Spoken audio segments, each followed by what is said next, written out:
Good morning, ladies and gentlemen. This is the Pigskin Prognosis 2024 season, week 10. We are entering week 10. It is Tuesday, November 5th. I am your host, Zach. I am running the ship solo this week. Solo without Sully. Sully is on vacation, so you're going to hear my soothing voice over the next 30 or 45 minutes as we go over some of the highest scores in fantasy football, some of the lowest scorers in fantasy football in week 9. Some waiver wire ideas for you in a waiver wire situation if you're looking to fill in some gaps in your lineup. And some score recaps at the end of the podcast. And then in the middle of that, we're going to give you what I like to call the best bets. That's going to be my personal opinions. Again, I'm not a financial advisor whatsoever. But as I've said in episodes past, the bets that I talk about on this episode, I place myself. So if you place them and you lose, you just know that I also lost. But if you place them and win, just know who sent you. So without further ado, and as a solo Rolo this week, let's go ahead and get started.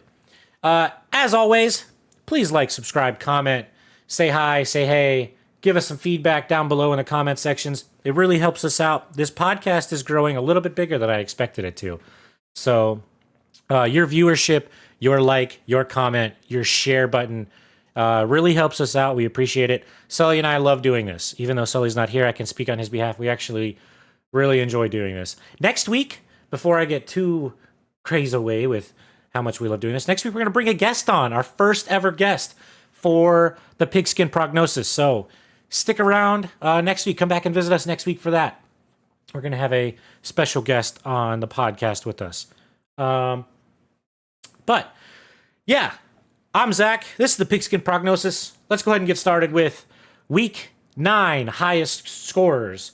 And the top one surprises me, but I love to see it. It's a tight end. I don't know why, but I love seeing tight ends in a high scoring game. I think that, maybe two-thirds of the time, you're going to see a tight end in the top 5, which is something that I wouldn't expect, which is maybe another reason why I expect it. Because you expect to see a lot of high-scoring quarterbacks, a lot of high-scoring wide receivers. And usually, if a quarterback's doing well, then a wide receiver attached to that game is also doing well, right? Especially when you get, in this case, one of our quarterbacks on the list threw 3 touchdowns, Geno Smith, this week. So you expect, especially the way his team was performing, to be playing very well. But no, there are 5 different teams, 5 different players, and, 4 different positions. 2 quarterbacks, a tight end, a wide receiver, and a running back. Before I get started, too, these points are based off of ESPN PPR leagues. So if you are not in a PPR league, if you don't know what that means, PPR stands for points per reception, which means you get 1 point per catch just for the catch alone. If you are not in a PPR league, I also give you the catches so that way you can math the receptions yourself to kind of give yourself a little bit of a better idea of whether or not it would fit in your league for the week. So, first talking point, first highest score, or the highest score of the week, is Cincinnati's tight end Mike Gesicki. He scored 27 points flat, 27.0, 5 catches on 6 targets. Now, the targets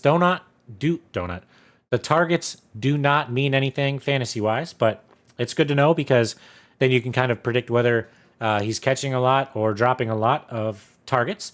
He had 100 yards flat, 2 touchdowns.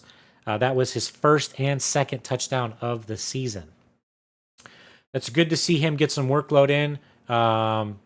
Cincinnati's been starting to heat up, so it's good to see them get involved a little bit more with the passing game. Joe Burrow's starting to heat up, and I love to see it because somebody's got to take down the Baltimore Ravens. And as you all know, if you are returning viewers of this podcast, I am a Cleveland fan and absolutely hate the Ravens more than I hate the Steelers. Well, okay, all right, maybe not. I hate the Steelers. I hate Cincinnati too, but I don't hate the Cincinnati Bengals as much as I hate either one of them. So I'm rooting for Cincy because they're playing Baltimore this week. So keep that in mind. But we'll talk about that matchup a little bit later.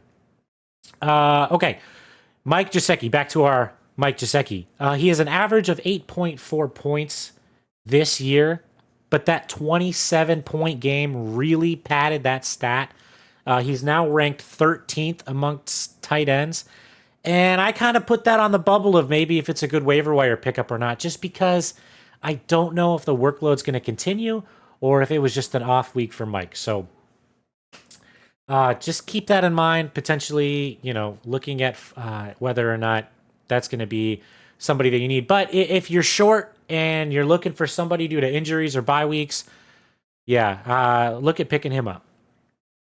All right. Our second highest scorer, and this is more of a surprise for me, just because of the team that they played and how poorly he's been playing as of the last couple of years, is the New York Giants quarterback Daniel Jones. He's the second highest scorer in these ESPN leagues last week, week 9, with 24.36 points. He threw for 174 yards and 2 touchdowns. It is his first touchdown pass in 4 weeks. Yikes. He threw 0 interceptions, but, it's his first touchdown in 4 weeks. Don't know how I feel about that. They lost to Washington. It was a relatively close game. Didn't really see anything that impressed me out of that team.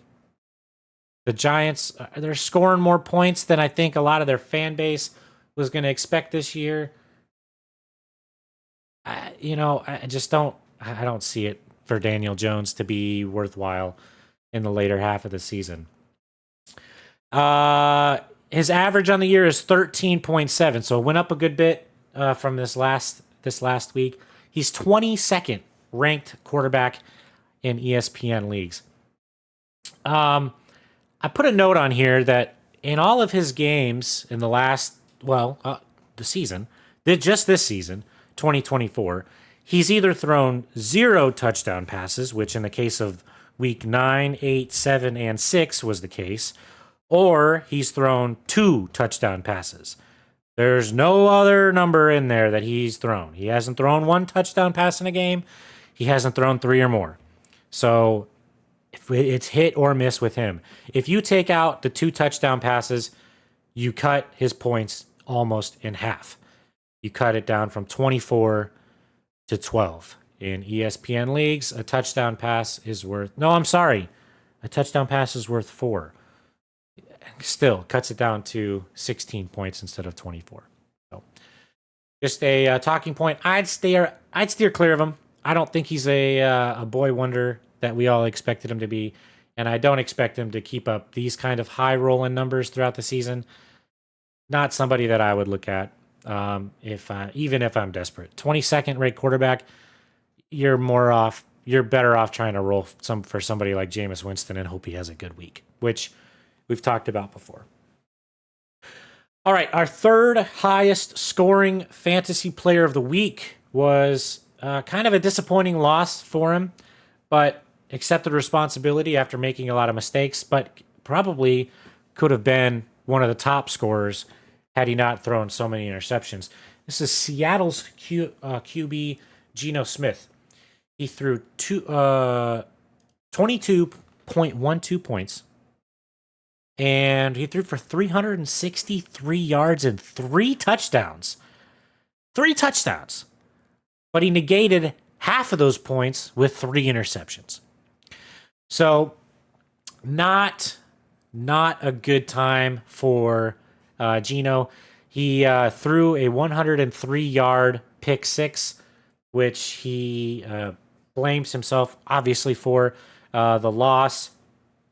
Although he was able to drive Seattle into an overtime placement, I guess, with against the Rams, they ended up losing by a field goal. So, yeah. I'm sorry. It was not a field goal. It was a one-handed catch. The field goal is the other overtime game that we have to talk about in a little bit. But yeah, it was a one-handed catch to end the game for the Rams. They took it home 26-20. This is Geno Smith's first interception, first 3 interception game of the year, his third multi-interception game of the year, and his 6th game with at least 1 interception out of 9 weeks. He's 12th ranked QB through the first 9 weeks of the season at 16.9 average, and could be worth a claim if you're okay with the picks. He's got a solid offense to work with, and they're scoring a lot of points. He's just, honestly, he's not somebody that I was expecting to sling the rock as good as he has been, especially because he came kind of up out of nowhere after Russell Wilson left. But he can throw the ball, and he seems to me like a great character when it comes to accepting responsibility for the loss, because after the game, he came out and said that he believes that his team played the best that they could and had a chance at winning, but he lost that game for that team. And I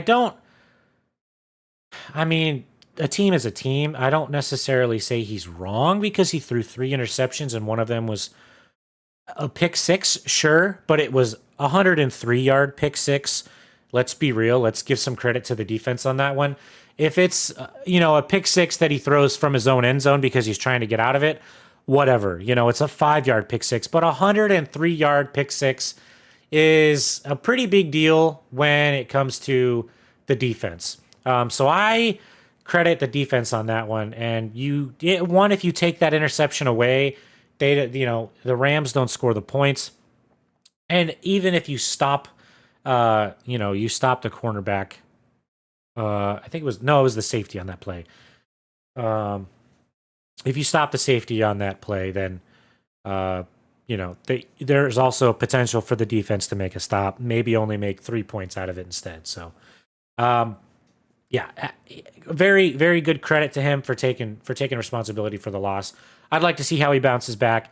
But if he's available in your league, which I believe he's only rostered in maybe 55% of leagues or something like that, could be worth a good pickup. He does have a 16.9 average, so almost 17 points. And, I mean, that's a pretty good number for quarterbacks going into this year. So keep an eye on that. His point average only went up a handful of points, so I think he was around that 16.5 range going into week 9. And then with, only a 22.12 point performance, that average only went up just a little bit. So, moving on. Our 4th highest scorer of the week is the Los Angeles Chargers wide receiver, Quentin Johnston. He had 22.0 points, 118 yards, and 1 touchdown. Now, granted, it was against Cleveland, who blew the coverage on the play, but he has an average of 11.8 points coming out of week 9. But I did a little bit of digging looking at his stats. He's missed a couple of games throughout the year, and he's had 2 what ESPN would call boom weeks. If you take out the week 9 performance of 22 fantasy points, his average drops from an 11.8 to a 9.76. That's more in the bench me kind of numbers for a wide receiver. Maybe if you're desperate or on a bye week, you can start him. But just hold on a second, because if you take out his only other boom week performance in week 2, it cuts his average down from 9.76 to 6.7. And that is a number where I would just steer clear unless you really think he's going to do well.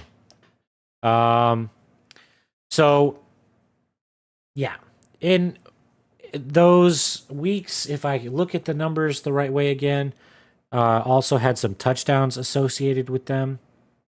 So could be something to stay away from in his case, unless the week was not a fluke, but Considering that his boom weeks were double digits and his averages are single digits, I'm going to say steer clear of him as well.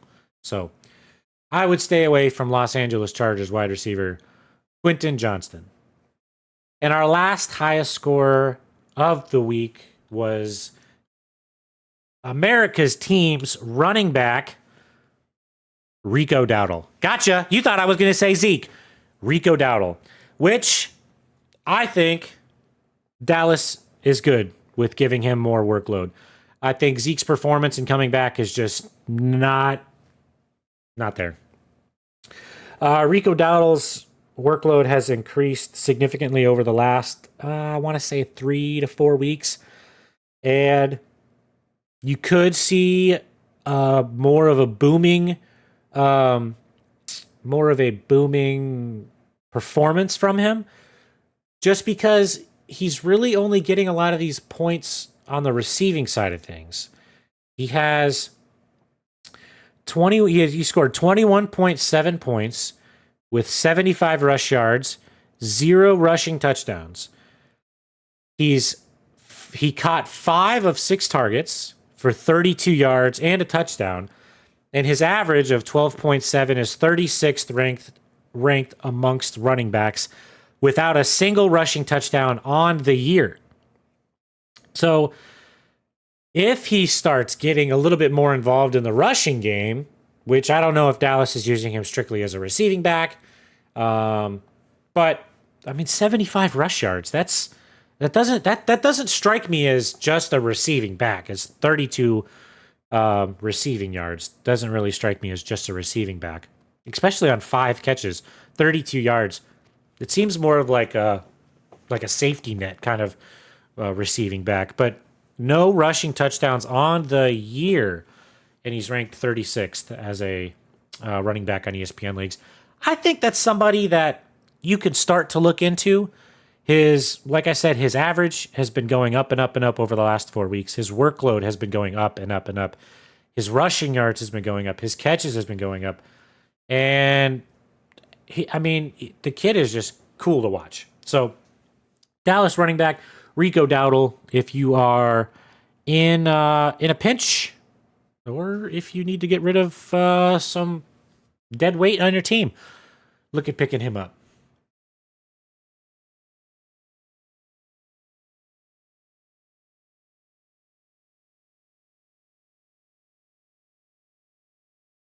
All right. Moving on to the lowest scorers of the week. I mean, it was kind of hard to pick some surprisingly low scorers. I mean, I have 2 on to list out of 3, but the first one that I'm going to lead off with, you're going to be like, okay, yeah, I get it. So the first lowest scorer that I went with was Las Vegas quarterback Gardner Minshew.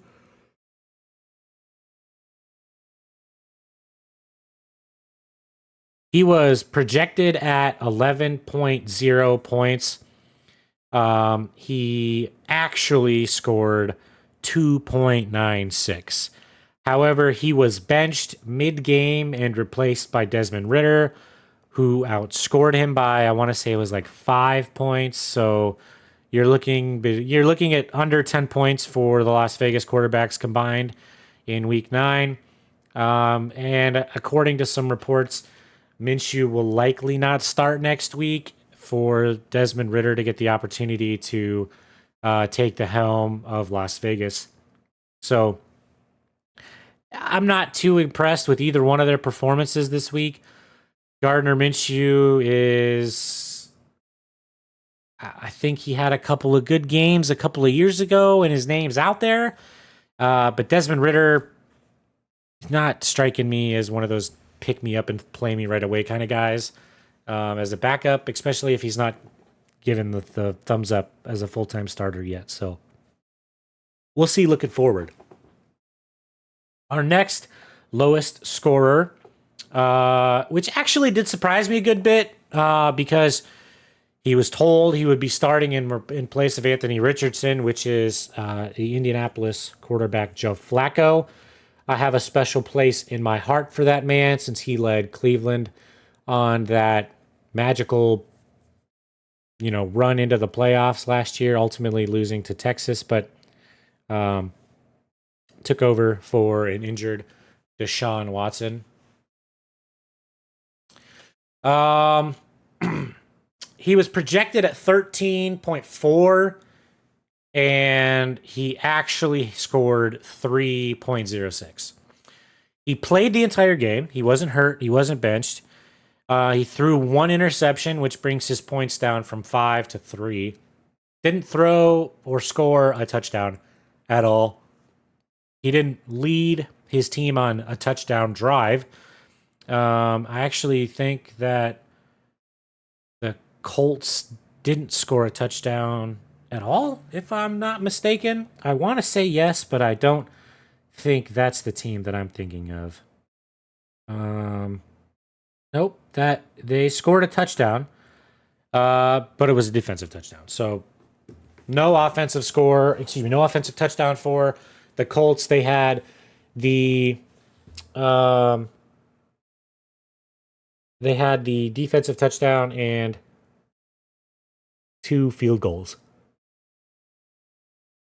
According to sources for Joe Flacco, he will likely see one more week since Richardson is still being, I don't want to use the word punished for his antics last week or the week before in week 8 for being too tired. But to be quite honest, Joe Flacco's kind of earned the spot, I think, in his performance last year and his relatively decent performance this year with the Colts. So I think the Colts have some faith in Flacco, if you will. But it's just, his low score, not something that I'm used to. And I likely won't see that, hopefully, next week either. And our last of the lowest scores, I only wrote 3 down this week. Like I said, it was a little bit difficult to find some that really made sense. It was kind of a weird week.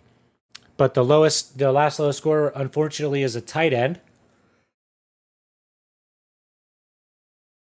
This tight end has a spot on my roster in some leagues, so I got hurt from this, which is Washington's tight end, Zach Ertz. He was projected at 10.6 and scored a total of 1.5. He caught all of his passes, all one of them that he was targeted, and it was for 5 yards. It was a rare, in my words, low production day for him, as he is still ranked 9th in tight ends. Now, that ranking may change a little bit moving forward into week 10, because this is still week 9 when I'm recording this podcast. But Zach Ertz is ranked 9th in tight ends. Don't be alarmed. I think it's just a bad day for him. Jaden Daniels is going through a little bit of an injury right now, so I think he's just kind of working through it. And I don't expect this to continue, especially if Washington is going to be more involved with a potential playoff run. You got to get everybody on the lineup involved. And Zach Ertz is a huge weapon that they have on offense. So that will wrap up our highest and lowest scores of the week. If that was useful for you, please give us a like or comment or subscribe or share or all of the above, or tell us that we did nothing for you and give us some comments and constructive criticism. We'll take it either way. But I appreciate y'all making it this far through the podcast with me, and hopefully I'm not boring you to sleep yet. Moving on. This is what we're looking for. Waiver wire. Waiver wire. If you're like me and you're struggling for a win, which I think in my money league, I call it, which is on Sleeper, I'm destroying it in that league. I think I'm going to be 7-2 in second place, just because the guy who's in first place, who's 7-1 right now, who's going to lose, beat me before, so he's got the tiebreaker. In all of my ESPN leagues and my Yahoo league, I am excuse me. I am struggling. I'm looking for, excuse me. I'm in the middle of a podcast. Sorry, my cat wants to bug in on this. He's got some opinions of his own, I guess.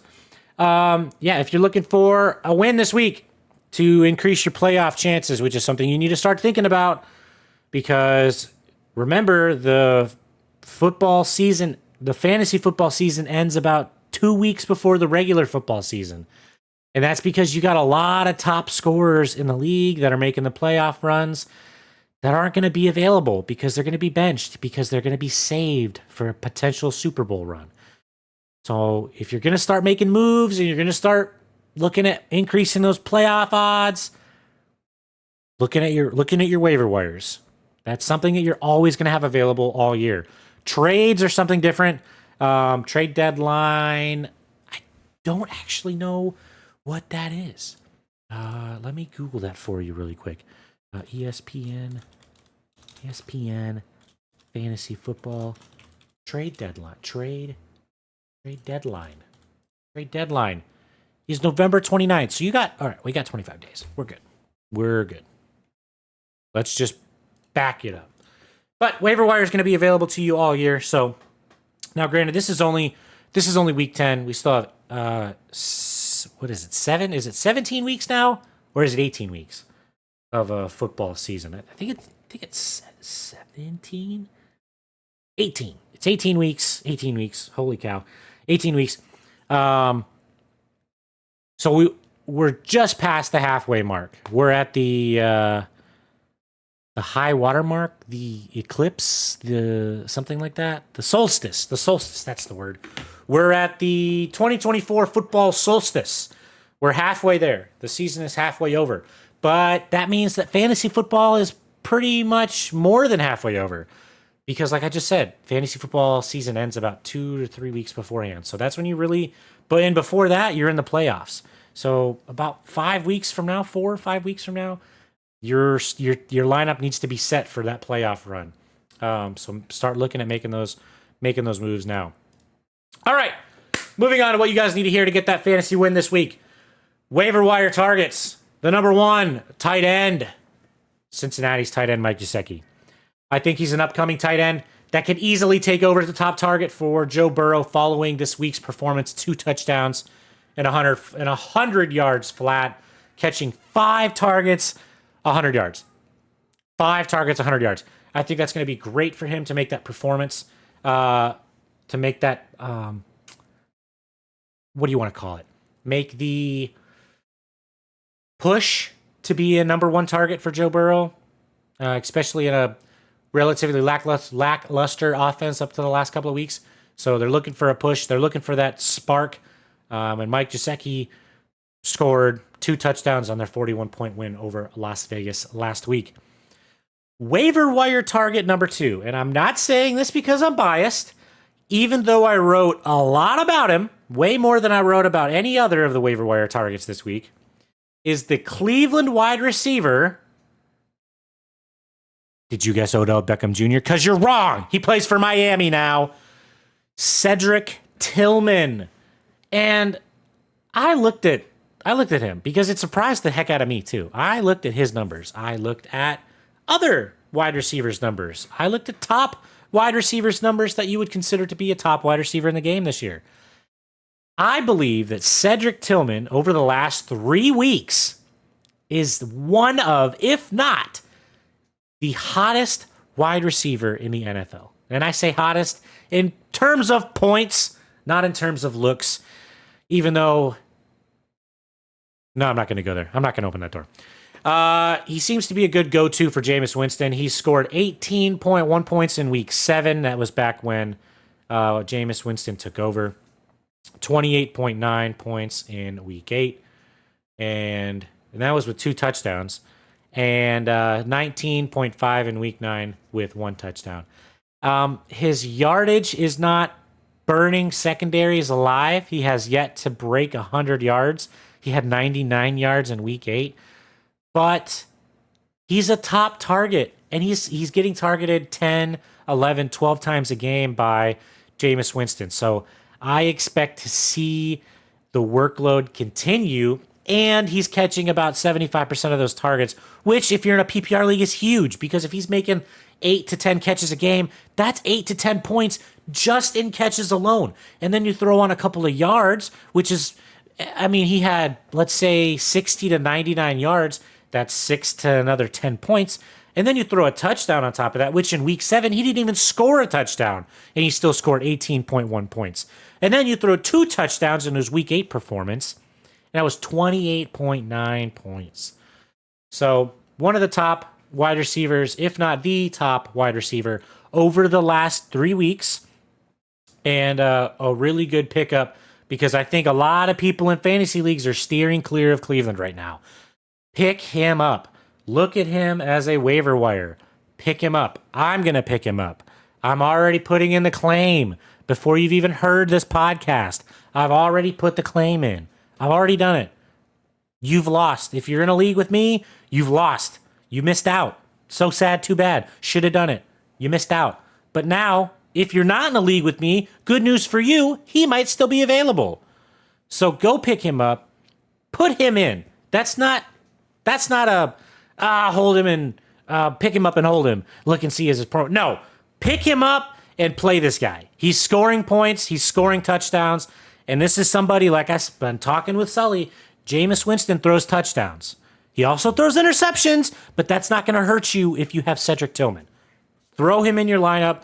Make sure you get your touchdown scores. Get your win this weekend. I'm telling you. All right. Enough about the Cleveland guys. I'm done with that, I promise.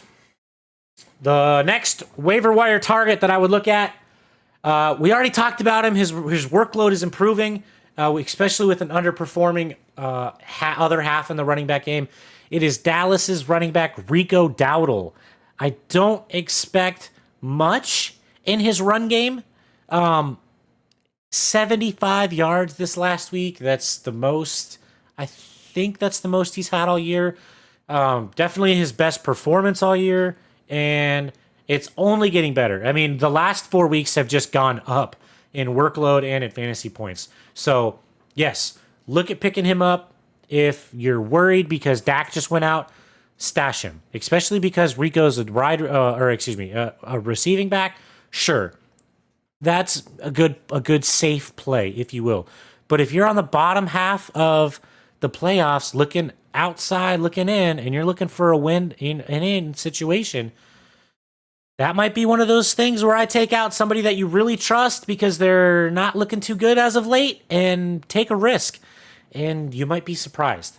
Get yourself a win, increase your playoff odds. Get it done.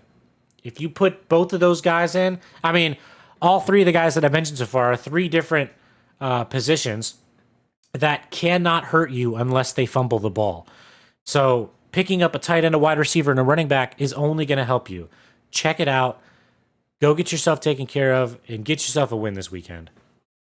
As for the last waiver wire target of the year, the last waiver wire target of the week, I think I'm kind of surprising some people when I say this. I kind of took a chance with this, but only because I looked ahead at the schedule and not because I'm really want to play him right away. But again, good stash maybe is Denver's quarterback Bo Nix. He, in my opinion, has turned it on in the last couple of weeks. We're now halfway through the season. He's played more good than he's played bad. He had a really slow start. I wasn't really expecting him to start off so slow, but he's starting to pick it up. And with Jaden Daniels and Caleb Williams starting to slow down, Bo Nix is starting to enter the chat. So maybe that's someone that you can just grab off the market. Maybe that's somebody that's tradable if you're looking for another top wide receiver or another running back to grab. Grab Bo Nix and offer him, put him up on the trading block. Try to make it a deal, get rid of some dead weight on your team, throw Bo Nix on there. All of a sudden your deal looks pretty good and you might be able to get a wide receiver out of it. Just an idea. Excuse me. The freaking cats are going crazy. They just ran in here. Sorry. But yeah, those are my 4 waiver wire targets this week. I might have surprised some people with those, but I mean, I focus my attention on performance, consistency, and upcoming schedules. So look at those 4 targets to potentially get you another win.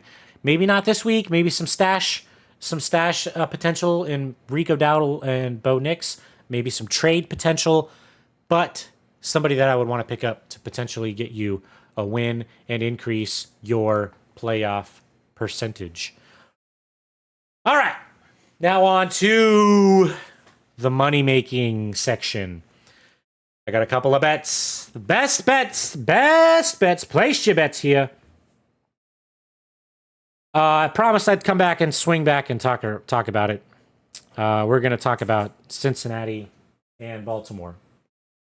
Cincinnati is 6-point favorites. I like that bet. I like that bet a lot. The reason I like that bet is because it's a division rivalry. Granted, Baltimore Ravens have been just demolishing this year. But they have some troubles against their AFC North counterparts. Somebody that I would look at on that team is Derrick Henry. I don't think the Bengals and the Ravens have played yet this year. If I'm not mistaken, I don't believe the Ravens and the Bengals have played yet this year. But the Ravens lost to the Browns. The Browns! That's why I suggest going with the Bengals. They're 4-5 on the year. They're chasing the Steelers in the division. The Browns have left the building. They are dead last, 4th in AFC North.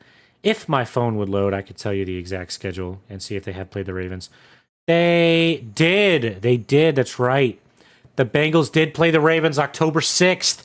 They lost 41-38. That is another matchup that I'm looking forward to. The Ravens, and they're at Baltimore. I'm taking Cincinnati as 6-point underdogs. The bets for that is minus 112 for Cincinnati at 6-point favorites. The over-under is 53 points. 53 points. If you take the over on that, it's negative 108. Negative 108, which I'm taking the over on it. I don't know about you, but I'm taking the over on it. That's what I'm doing. Yeah, a good AFC North matchup that I'm looking forward to, and really expect Cincinnati to make it a very close game. They may lose, but at that 6-point buffer makes it worthwhile, especially based on the matchup that they had earlier this year. All right, the second game. I put 6 games on here. I'm actually going to cut it down to 5. I'm going to do a 5-game, 6-pick parlay. The Cincinnati-Baltimore game is actually going to be the only game I'm doing 2 picks for. The next game that I'm looking at is the Atlanta-New Orleans game. Atlanta looking hot. They're scoring points. They're second in the division.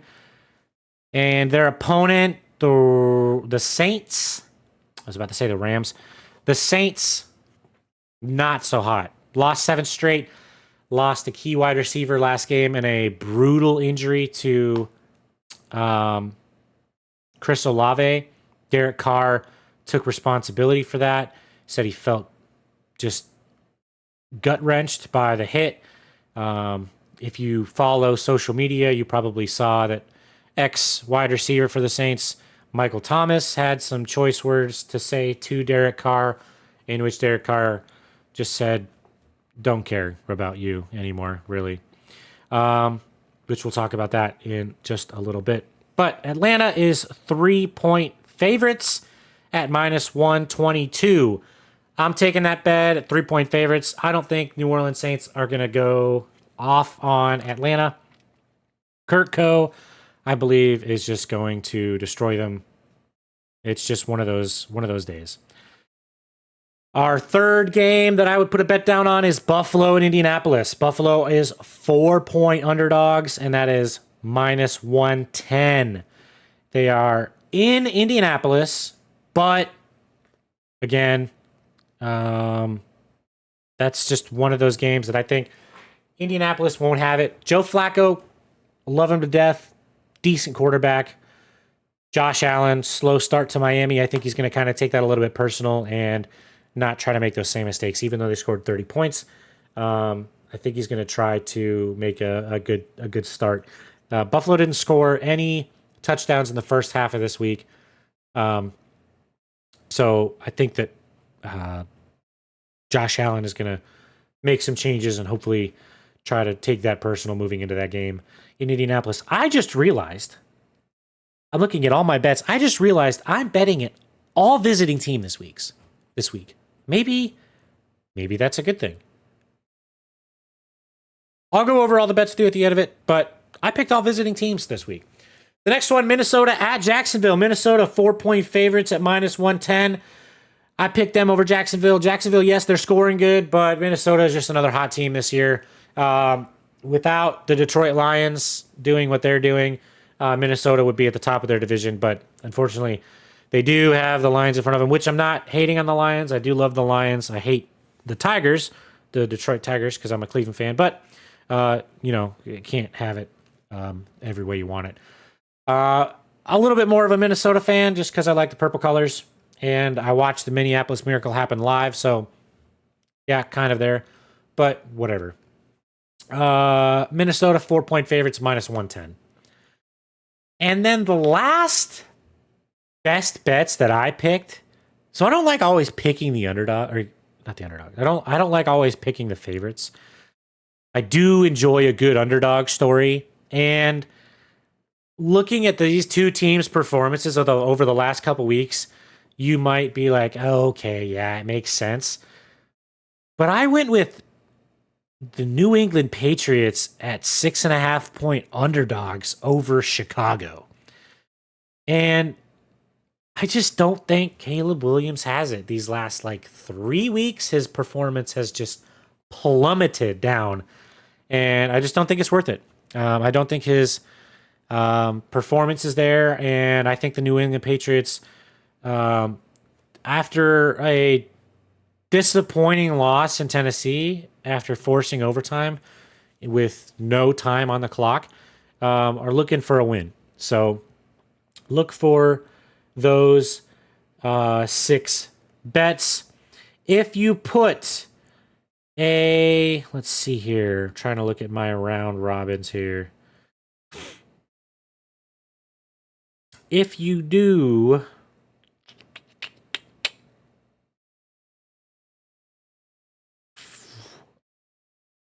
a 6-pick parlay with those, it's going to get you, if I put down $1, you're looking at $44 in a win. So plus 43 odds for that. I'm going to take that. I'm also going to do a 4-pick round robin. $6 this week. Total potential payout $151.43. I placed that bet. It's down. It's in my DraftKings. If you don't believe me, join my DraftKings group. Check me out. Watch my bets. I make bets live on game day. I make college football bets too, but we won't get into that. We'll talk about betting another time. Shh. I'm also not a financial advisor at any means necessary. Please gamble responsibly. All right, ladies and gentlemen, we've got to the last part of the podcast, our score and game recaps. This is just a little bit of news in the NFL side of the game. Some changes in coaching, some changes in players, and just some fun football. Starting off with New Orleans in Carolina. I took New Orleans to win that game. They did not. They were the first team in the last 20 years to rush for 150 yards,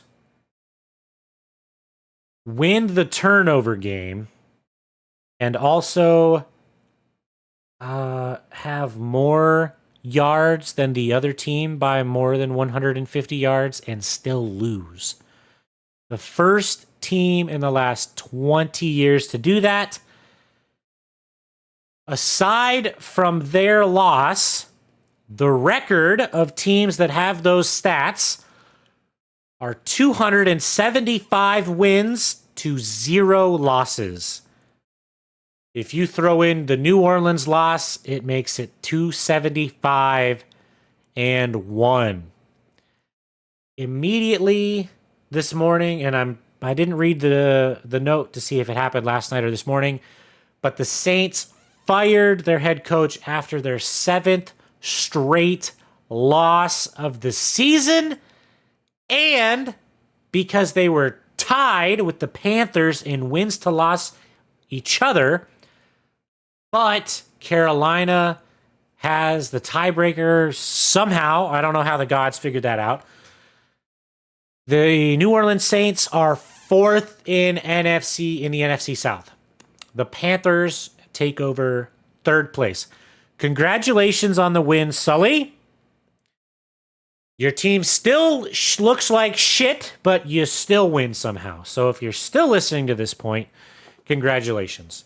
Y'all are no longer fighting for, or at least trying not to fight for, first round draft pick. At least now you have to face a division rival to do it. The interim head coach, Nicholas something? No, it's not Nicholas. I'm thinking of our friend Nick. His last name is Rizzi, so I'm thinking Nick. I don't know what his name is. But the new interim coach says, and I quote, "The teams, the fans, and the city of New Orleans should be pissed off." End quote. He said he cannot promise much in terms of production, but he is going to promise a team full of passion. Blah, blah, blah, blah, blah. We hear it all the time when a new interim head coach comes in. I can't promise you this. I can promise you that. Whatever. Let's see how he does. He's going against Atlanta at home this week. Put your money where your mouth is. This is the chance, if anything, where not only that, but the 12th man can step up for their team. If the city of New Orleans, and if anybody's listening, I currently live in New Orleans, so I understand the frustration. If the city of New Orleans is listening to this podcast right now, go to the game and be pissed off, but show that passion against the Falcons, not against your team. I get it. I've been there. I'm right there right now. My team is also 2-7 and has no chance of winning a game, in my opinion, in the next 8 weeks.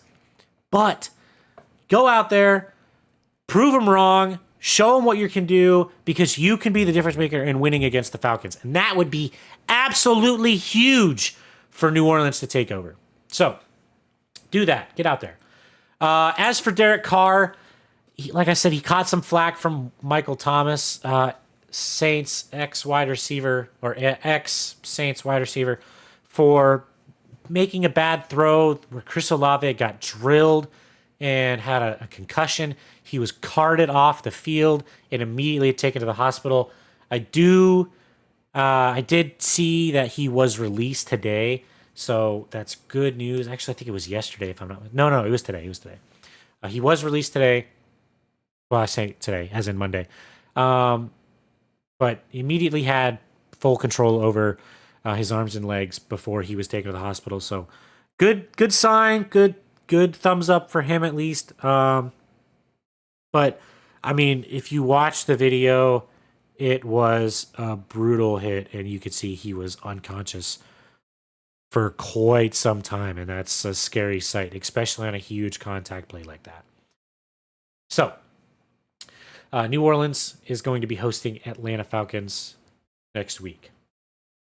The Chargers beat the Browns at home. Herbert threw for 250 yards and 2 touchdowns in the first half. He basically did nothing in the second half because he didn't have to. He took it easy. When you go up 14, 17 points, something like that, 20 points in the first 2 quarters, and Cleveland only scores 3, you deserve a break. You can take a couple of possessions off, in my opinion. Cleveland didn't score a touchdown until the 4th quarter. It obviously came on the hands of Cedric Tillman. So, whatever. It's the Browns. Good job, Chargers fans. You beat the Browns. Thumbs up. Los Angeles Rams played in Seattle. Seattle lost a heartbreaking game in overtime after Geno threw for 350 plus yards. That's insane. 3 touchdowns. That's even more insane. And 3 interceptions. That's crazy. 350, 3 touchdowns, 3 interceptions. They lost the game in overtime on a one-handed catch by the Rams. It sealed the deal. They lost 26-20. After the game, Geno Smith said he took some blame on himself for the loss. He said, quote, feels he really let everyone down. Says his team played the best that they could, and his mistakes cost them the game. Like I said earlier, he threw a 103-yard pick 6. I don't blame him for much of that.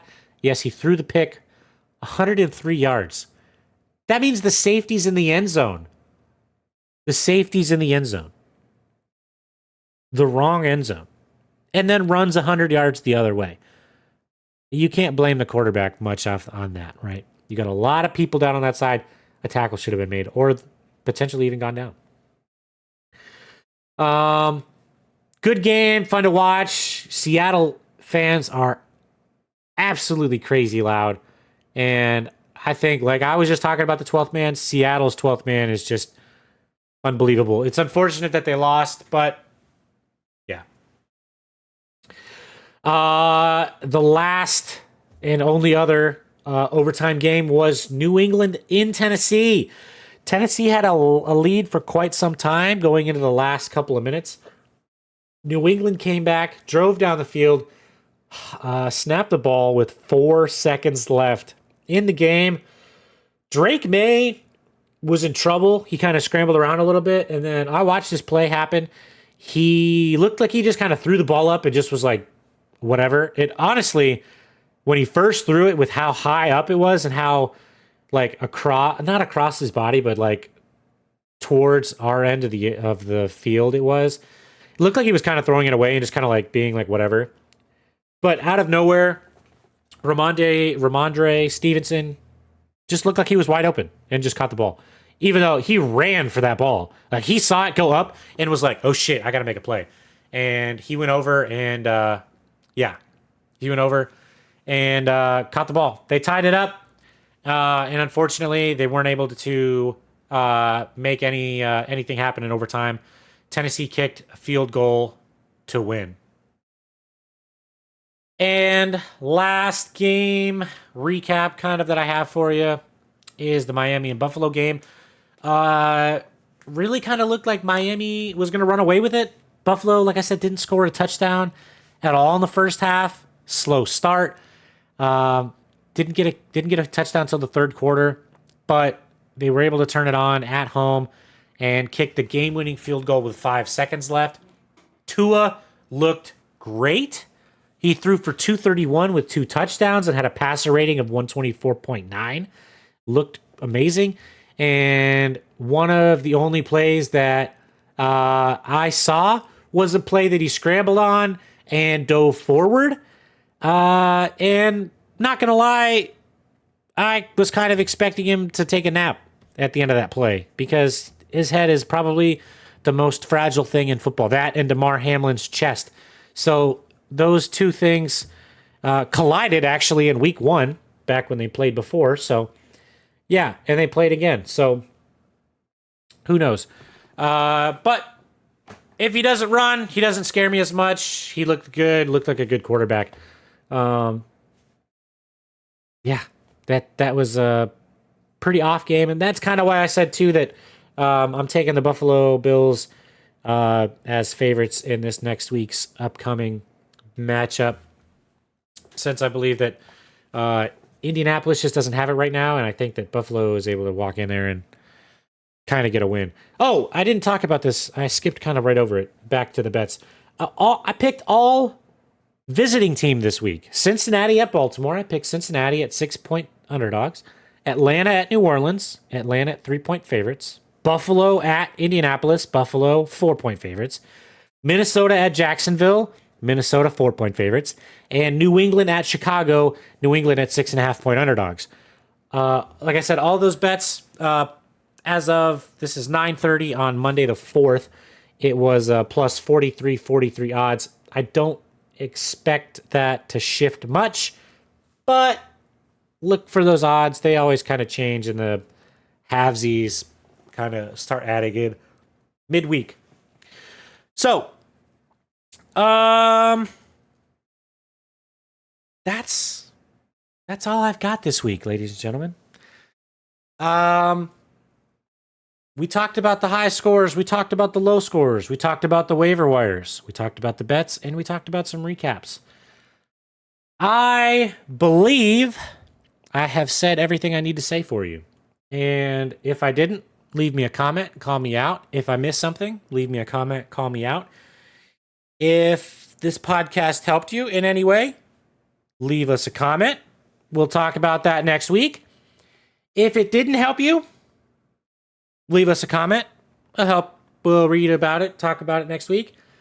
But please like, share, subscribe, give us a thumbs up, share us on all platforms. You can share us on Twitter, Twitch. Well, not Twitch, no. TikTok. I don't know that either. YouTube, Facebook, Instagram. We're on Spotify. Just get our name out there. We're growing as we're learning and growing. We're making some good changes, and we're having a lot of fun with this. So I like I said, I speak on Sully's behalf when I say we're having a lot of fun doing this, and I'd like to keep it going for y'all. So if we're helping you out, please let us know. We're not getting any feedback from anybody, so we want to know. Listen to the podcast. Give us a thumbs up. Let us know what you think. Y'all have been a great audience tonight. Thank you all very much. This morning. It is week 10, going into week 10. Go get you a win. Go get you that win this week in fantasy football. Go increase your playoff possibilities. And let us know how you did. Let us know what you think a high scorer was. Let us know what you think a low scorer was.